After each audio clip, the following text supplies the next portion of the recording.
E aí, vamos de cinética química 2.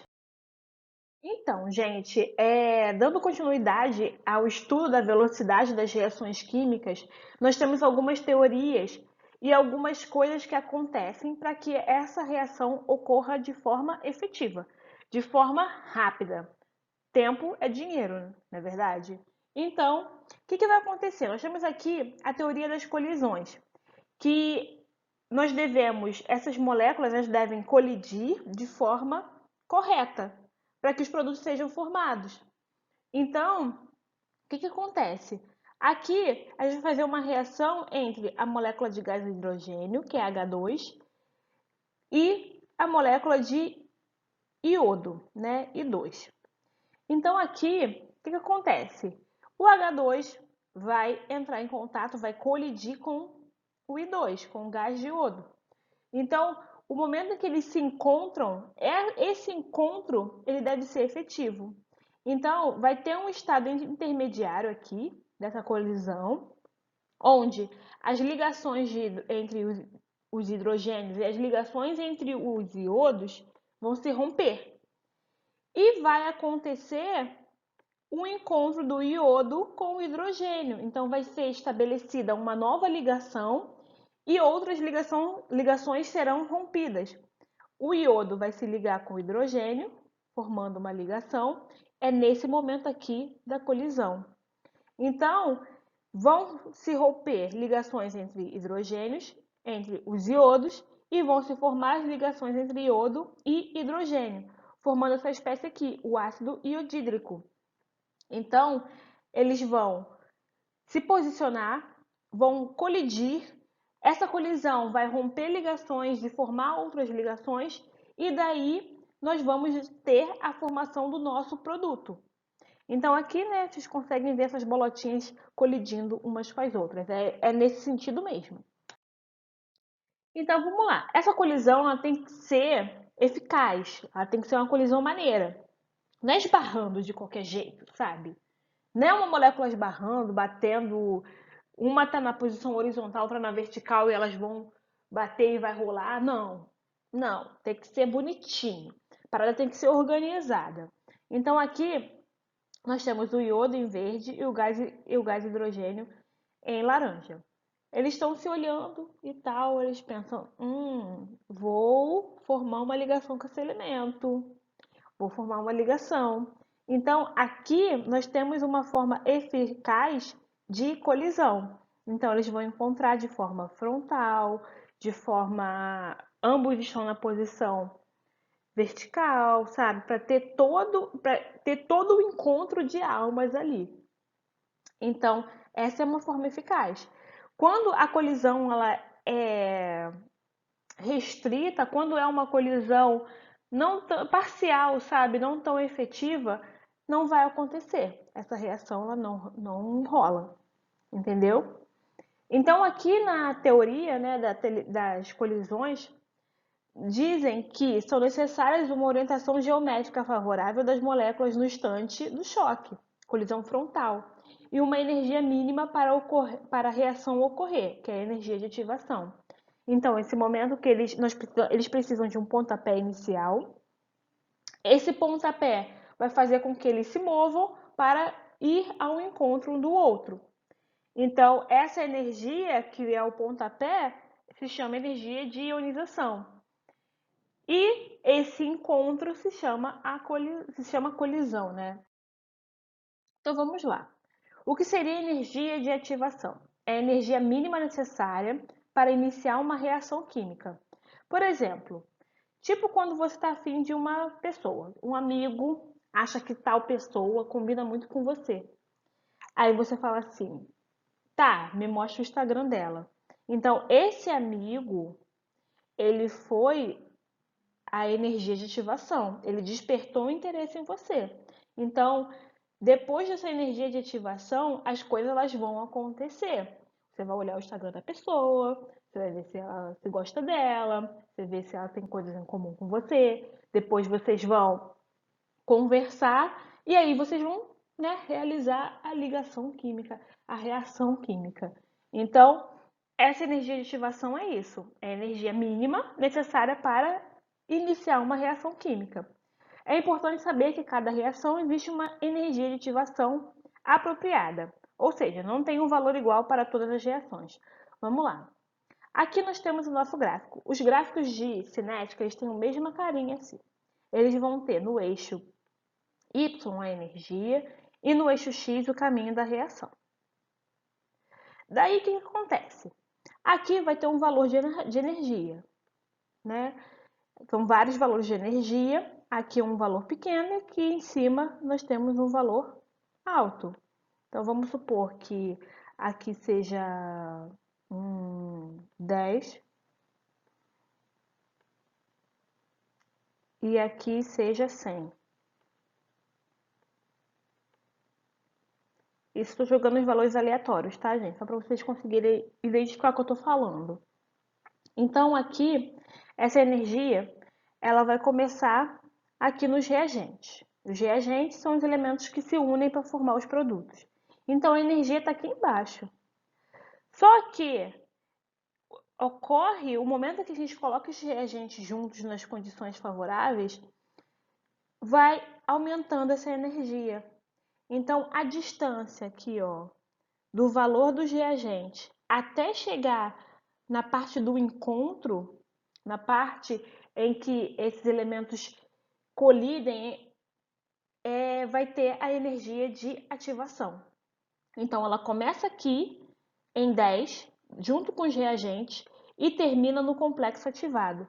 Mas beleza, Camis, quem é o complexo ativado? Complexo ativado é o momento, aquela fase intermediária, onde se rompem as ligações dos reagentes, das moléculas de reagentes, e elas se encontram, ocorre a colisão. Dessa colisão, eles vão estabelecer novas ligações para formar o produto. Então, esse momento aqui do complexo ativado é quando ligações se rompem e ligações se formam. Beleza? E por fim, depois desse complexo ativado, a minha energia ela começa a cair. Porque aqui eu já dei todo o meu. Dei tudo de mim, dei toda a minha energia. Fui lá, dei energia para ele se encontrar, para eles colidirem, romperem e formarem ligações. A partir daí essa energia ela cai. Porque depois que as ligações elas são formadas, eu vou tendo a estabilidade dos meus produtos. Os meus produtos vão sendo lá bonitinhos, formados de forma gradual e etc e tal. Então, beleza. Aqui, né, nós temos a energia dos reagentes menor que a energia dos nossos produtos. Outra coisa importante que nós podemos ver nesses gráficos de cinética é o ΔH. O ΔH, lembra do ΔH, entalpia de formação? Essa entalpia de formação vocês podem ver num gráfico de cinética. Isso daqui é termoquímica, mas vocês podem encontrar o valor de ΔH da reação de vocês olhando no gráfico. Então, o valor de ΔH ele vai ser essa distância aqui, dos reagentes para os produtos. Energia de ativação, ela começa nos reagentes e termina lá no complexo ativado. Beleza? Nesse gráfico, nós podemos ver se a nossa reação ela vai ser exotérmica ou endotérmica. Como assim? Através da energia. Aqui a nossa energia, que é um valor de entalpia, a gente pode encontrar através do gráfico. Então, aqui nos reagentes, vamos supor que seja 20 kJ. E aqui nos nossos produtos, está aqui embaixo, então eu vou chutar, sei lá, 10. Então, aplicando a fórmula de ΔH, que nós vimos em termoquímica, vai ser H dos produtos, que é a entalpia dos produtos, menos a entalpia dos reagentes. Produtos menos entalpia dos reagentes. Um R aqui. Ó, dificuldade de fazer o R. Vamos lá. Foi. Então, vamos lá. Produtos 10. Nossa energia vai ser 10, nossa entalpia, menos valor dos reagentes, 20. Esse valor vai dar menos 10. Ou seja, menor que zero. Então, aqui nós conseguimos encontrar a entalpia de formação. Então, aqui a nossa reação vai ser exotérmica, porque o valor da entalpia é menos 10, ou seja, ele liberou energia. Ao contrário, observando aqui o outro gráfico de reação endotérmica, o que nós temos? Aqui, reagentes 10, produto já está em cima, a energia do produto está aqui em cima, ó, 20. Então, estabelecendo o mesmo cálculo, entalpia dos produtos, que é 20, menos a entalpia dos reagentes, 10. 10 menos 20 mais 10. Então, nesse caso, o meu ΔH ele é maior que zero. Sendo ΔH maior que zero, reação endotérmica, ou seja, absorveu energia. Daí, nós fechamos aqui os nossos gráficos. Eles vão ter esse perfil. Vocês podem identificar o valor de energia de ativação. Vocês podem encontrar entalpia de formação. Nós podemos encontrar o valor do complexo ativado. Então, esse gráfico ele é bem completo. Vocês conseguem observar vocês conseguem pegar várias informações. Lembrando que o valor de energia de ativação começa aqui, ó, juntinho com os reagentes e vai até o complexo ativado. Olha aqui nesse caso.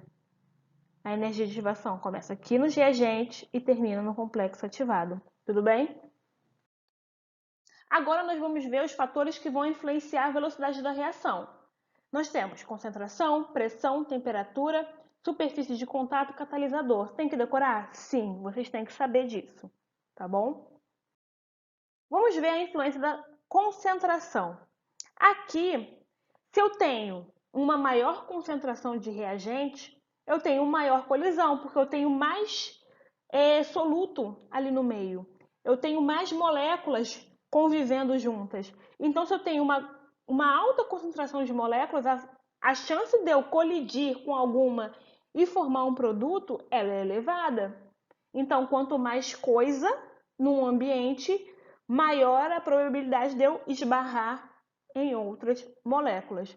Então, se eu tenho uma maior concentração, maior número de colisões efetivas. Logo, a minha reação ela acontece mais rápido.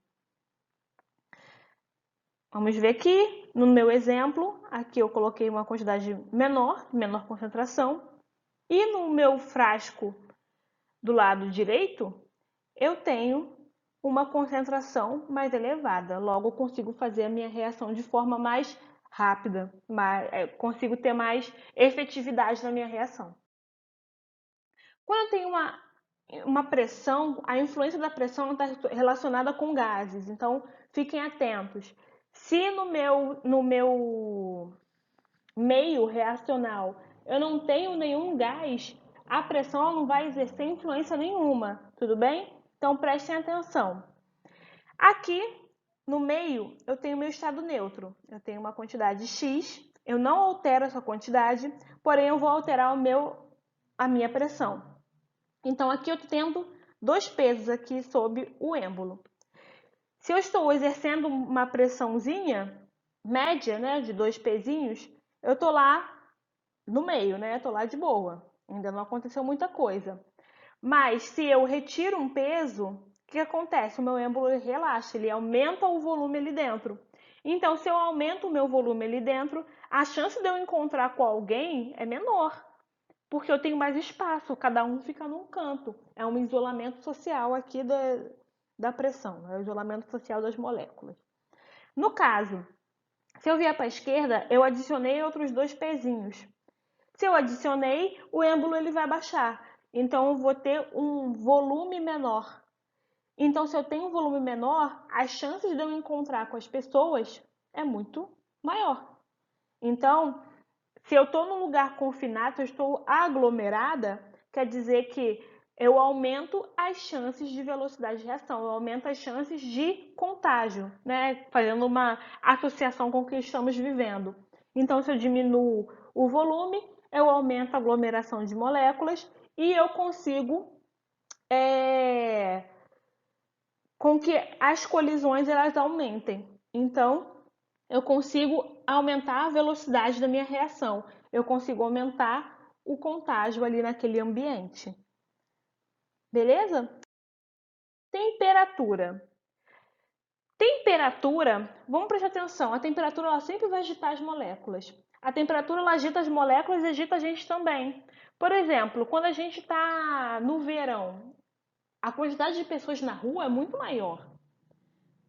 Tem muito mais, né? Mas a gente quer andar, a gente quer sair, não quer ficar confinado dentro de casa. Então, o aumento da temperatura aumenta a vibração das moléculas. Então, as moléculas, elas têm a possibilidade de trombar com outras, de colidir mais com as outras, porque eu estou aumentando a minha temperatura. Quando a minha temperatura diminui, essa colisão diminui, essa vibração das moléculas também diminui, elas ficam mais na delas. Então, elas diminuem essa capacidade de colisão. Nesse caso aqui, eu usei um exemplo da panela de pressão, porque a gente está aumentando ali a temperatura, uma panela qualquer, né? A gente está aumentando aqui a temperatura e tal, então as moléculas elas começam a ficar mais agitadas e assim eu acelero a minha velocidade. Por isso que eu consigo fazer o cozimento, né, de forma mais rápida numa panela de pressão. Ali na panela de pressão está influenciando na pressão. Eu não quero que vocês sejam influenciados pela pressão aqui neste momento. Vamos pensar numa panela normal e quando a gente vai fazer algum preparo, alguma coisa assim, um brigadeiro, a gente não usa uma panela de pressão, a gente usa a temperatura. Então o brigadeiro fica pronto mais rápido. Agora, quando a gente está. Por que a gente coloca as coisas no congelador?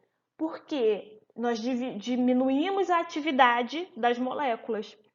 Então, a chance de uma bactéria se proliferar naquele ambiente, ela é menor, porque as atividades metabólicas delas estão mais baixas, elas diminuem a reprodução, diminuem a proliferação. Então, por isso que a gente coloca as coisas no congelador para que a reação não aconteça de forma rápida, para que ele não se reproduza de forma mais rápida, como acontece numa temperatura mais elevada. Superfície de contato. Então, quanto mais contato eu tiver, quanto mais fragmentos eu tiver, maior será a minha superfície de contato, logo a minha reação ela acontece de forma mais rápida também, a velocidade ela vai lá para cima. Então, isso aqui um exemplo, nós temos o açúcar cristal. Por que o açúcar cristal ele adoça menos que o açúcar refinado? O açúcar refinado, nós colocamos mais molequinhas de açúcar ali. Então, se a gente tem maior quantidade de açúcar ali, maior superfície de contato, quando a gente moe alguma coisa, a gente entra em contato com todas as áreas dessa coisa. Então, por isso que o açúcar refinado, ele adoça mais, porque ele tem fragmentos menores, partículas menores. Então, essas partículas elas conseguem entrar em contato com o meio de forma mais rápida, diferente do açúcar cristal, que tem pedaços maiores, então para dissolver demora mais. Então, ali eu tenho menor superfície de contato. Outra coisa importante é o catalisador. O catalisador, né, eu vou ler aqui para vocês qual é a descrição do catalisador. As reações que ocorrem na presença de catalisadores são chamadas de catálise.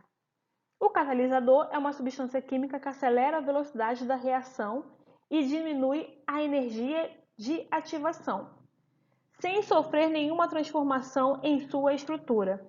Isso aqui é importante, pessoal. Diminui a energia de ativação. Muitas provas de vocês fazem muitas questões estão relacionadas com afirmativas. E, dentre elas, sempre tem algo relacionado à energia de ativação quando nós falamos de catalisador.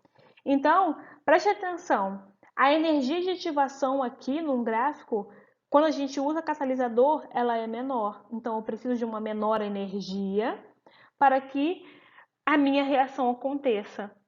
Então, eu não preciso de tanto esforço. Entenderam? Então, o catalisador ele vai ser a substância que vai ser adicionada na minha reação para que ela ocorra de forma mais rápido. Catalisador tá muito relacionado à enzima. Para quem está estudando biologia, é um tipo de catalisador biológico, as enzimas. Aqui tem um outro gráfico, ele vai mostrar para vocês como vai funcionar um catalisador. Por exemplo, eu tenho A mais B que quer se transformar em AB. E essa reação ela vai ocorrer em duas etapas. Primeiro, o A ele vai reagir com o catalisador C, formando o composto intermediário A formação de intermediário AC. Esse AC ele vai para a segunda etapa, onde o C, que é o catalisador, vai fazer com que o A entre em contato com o B. Então, o C sai, como se nada tivesse acontecido, e eu formei o meu produto de interesse, o AB. Beleza? Então, fazendo uma equação global, o que seria a equação global? Quando nós temos equações em etapas, nós podemos produzir a nossa equação global, fazer a nossa equação global. Isso acontece também em estequiometria, isso acontece na termoquímica e algumas outras questões da química, né? Alguns outros conteúdos que envolvem equações por etapas. Então, o que acontece? Aqui, a equação global ela é formada da seguinte forma. Se eu tenho um produto, se eu tenho algo no produto que é igual a algo que eu tenho nos reagentes, em outras etapas, eu posso cortar. Então, esse AC foi cortado. E o C, que é o meu catalisador também, na equação química, ele foi cortado para produzir a minha equação global. A equação global, ela é uma equação tipo que resumindo o que aconteceu, entendeu? Ele meio que oculta as várias etapas para chegar àquele processo. Então, essa é uma equação global. Mas de qualquer forma, é assim que um catalisador atua. Ele vai, é... ele vai aumentar a velocidade dessa reação e não vai interferir no meu produto. Então, como vocês podem identificar um catalisador numa reação química? Ele vem assim, ó, em cima da setinha, indicando que ele foi o acelerador daquela reação. Então, aqui é uma forma que nós podemos ver no gráfico como ele está se comportando. Aqui ele tem duas etapas, ó. Preste atenção que tem esses dois morrinhos de pão de açúcar aqui. Cada etapa representa, cada morrinho, na verdade, representa uma etapa de equação. Por isso que tem esses morrinhos. Aqui é a etapa 1, eu tenho a energia de ativação da etapa 1 e a energia de ativação da etapa 2. Por isso que tem esses dois morrinhos. Tá bom, gente? Outra coisa importante, deixa eu ver aqui o que eu tenho para falar para vocês, o que eu posso falar para vocês. Não, é isso mesmo, tá bom? Aqui o AC é a parte intermediária que vai reagir com o B. Vai produzir o meu AB mais o C, que é o catalisador. Então aqui no meio, nesses pães de açúcar, pães de açúcar, enfim, né? Vocês me digam aí qual é o certo. E é isso, meu povo. Até a próxima. Partiu. Cinética 3. Vamos que vamos. Vamos fazer cálculo, vamos aprender. E a vida é isso, gente. Beijo.